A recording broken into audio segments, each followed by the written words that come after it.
پھولوں والی بستی۔ گوشی کیسی ہو؟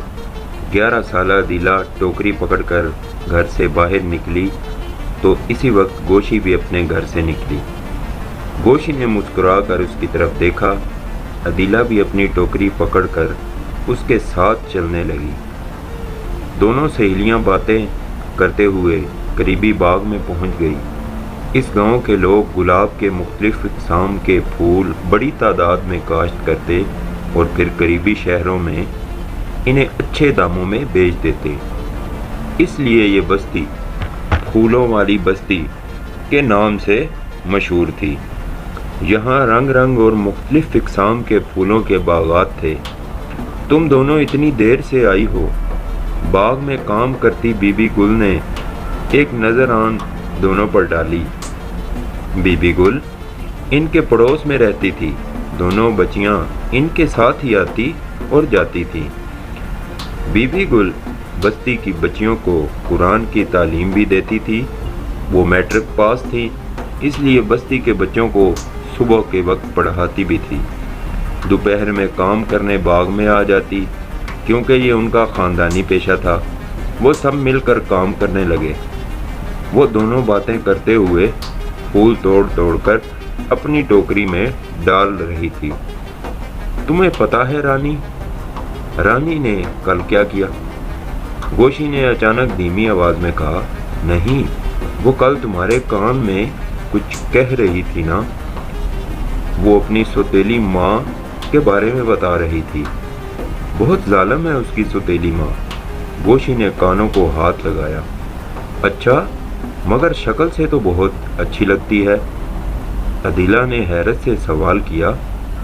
شکل کو رہنے دو، بہت تنگ کیا ہوا ہے رانی کو۔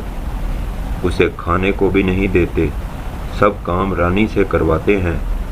اور گوشی جلدی جلدی رانی سے سنی ساری باتیں عدیلہ کو بتانے لگی۔ شام کو جب وہ دونوں وہاں سے واپس آئیں تو عدیلہ نے گھر آ کر اپنی ماں کو گوشی سے سنی ہوئی ساری باتیں بتا دی۔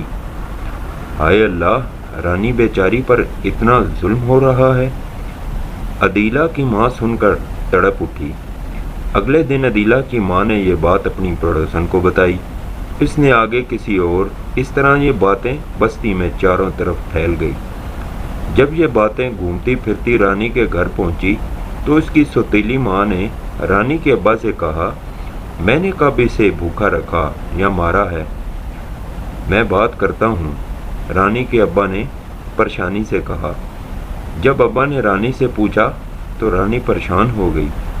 ابا، میں نے تو ایسے ہی کہہ دیا تھا، میرا مطلب یہ تو نہیں تھا کہ رانی نے ڈرتے ڈرتے کہا۔ تم نے جھوٹ کیوں بولا؟ اس سے ہمارے گھرانے کی پوری بستی میں بے عزتی ہوئی ہے، ابا نے گرجتے ہوئے کہا۔ ابا معاف کر دیں، رانی نے روتے ہوئے کہا۔ آج سے تمہارا بی بی گل کے گھر پڑھنے جانا بند ہے، بس گھر میں رہو اور کام کرو۔ ابا نے فیصلہ سنایا اور چلے گئے۔ رانی رونے لگی۔ کچھ دن پہلے رانی کی اپنی سوتیلی ماں سے کسی بات پر بحث ہو گئی، جس کا غصہ اس نے چھوٹی جھوٹی کہانی نکال کر، مگر وہ نہیں جانتی تھی کہ اس کی بنائی ہوئی جھوٹی کہانی پوری بستی والوں کو معلوم ہو جائے گی۔ اسے گوشی پر سخت غصہ آ رہا تھا۔ اس نے راز کو راز نہیں رکھا تھا۔ کچھ دن تک جب رانی غیر حاضر رہی تو بی بی گل نے عدیلہ اور گوشی کو اس کی غیرت معلوم کرنے اس کے گھر بھیجا۔ رانی نے گوشی کو دیکھا تو اس پر بہت غصہ ہوئی کہ اس کی وجہ سے آج یہ دن دیکھنا پڑا ہے۔ گوشی اور عدیلہ واپس آئیں اور بی بی گل کو ساری باتیں بتائی۔ ساری بات سن کر وہ سر پکڑ کر رہ گئی۔ تم لڑکیاں میری دی گئی تعلیم و تربیت کا ایسے خیال رکھ رہی ہو؟ ایک طرف رانی جھوٹی کہانیاں بنا کر دوسروں کو سنا رہی ہے اور دوسری طرف تم ہو جو کسی کے راز کو راز نہیں رکھ سکتی۔ بی بی گل، مجھ سے غلطی ہو گئی، گوشی نے روتے ہوئے کہا۔ بی بی گل نے چپ کھڑی عدیلہ کی طرف دیکھا۔ اور عدیلہ، تم نے بھی راز کو راز رکھنے کے بجائے گھر جا کر شور مچا دیا۔ تم دونوں کی حماقت کی وجہ سے ساری بستی کا ماحول بوجھل ہو گیا ہے۔ سب رانی کی ماں کو برا کہہ رہے ہیں، جبکہ اس بیچاری کا کوئی قصور بھی نہیں ہے۔ گل بیوی نے فکر مندی سے کہا۔ عدیلہ نے شرمندگی سے سر جھکا لیا۔